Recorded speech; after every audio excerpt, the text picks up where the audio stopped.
The new Scarlett Johansson movie Fly Me to the Moon will join the arsenal of Apple's sci-fi content on its Apple TV Plus streaming platform. Since debuting in late 2019, Apple TV Plus has rapidly joined the esteemed ranks of elite streaming platforms led by Netflix, Max, and Hulu. One of its first and biggest critical successes was a series called For All Mankind, which has had 4 great seasons. Apple is already gearing up for a For All Mankind Season 5, proving the success it has had with its original content in the sci-fi genre, but that's only the tip of the iceberg. Fly Me to the Moon will star Johansson alongside an ensemble cast of Channing Tatum, Woody Harrelson, and Ray Romano.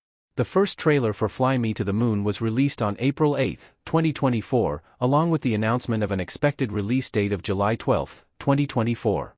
The film is loosely based on the true story of a marketing campaign that spread awareness and forced popular opinion of the United States' historic Apollo 11 mission.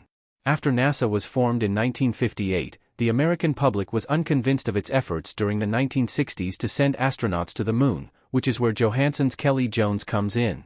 It's no surprise that Apple has continued investing in its original sci-fi content considering how successful it has been in the genre since Apple TV Plus was first established.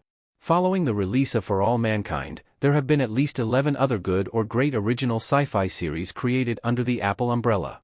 These titles include a dystopian sci-fi drama starring Jason Momoa that ran for 3 seasons, Foundation, a space epic whose Season 3 is set to premiere in 2025, Silo, a critically acclaimed book adaptation starring the incomparable Rebecca Ferguson, and Severance, an Emmy-winning dystopian sci-fi series.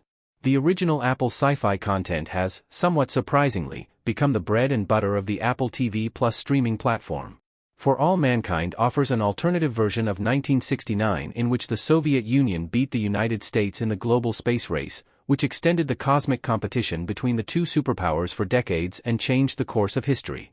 While the series offers a fascinating look at an alternate reality, Fly Me to the Moon looks to be much more grounded in reality.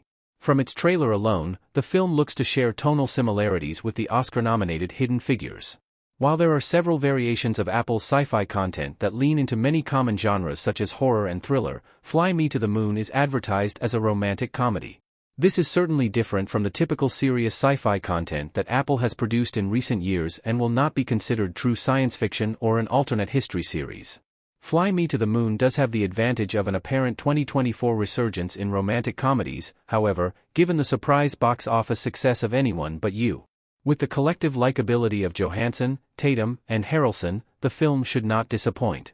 Fly Me to the Moon is directed by Greg Berlanti, who successfully adapted the popular teen novel Simon vs. the Homo sapiens Agenda into the critically acclaimed coming-of-age film Love, Simon, 2018. Johansson and Tatum have previously worked together on 2016's showbiz drama Hail, Caesar. Directed by the Coen brothers and are poised to have great on-screen chemistry. While the film is certainly more of a traditional romantic comedy with a historical/science fiction setting, there should be enough genre elements to include it in the same category as the celebrated Apple sci-fi projects before it.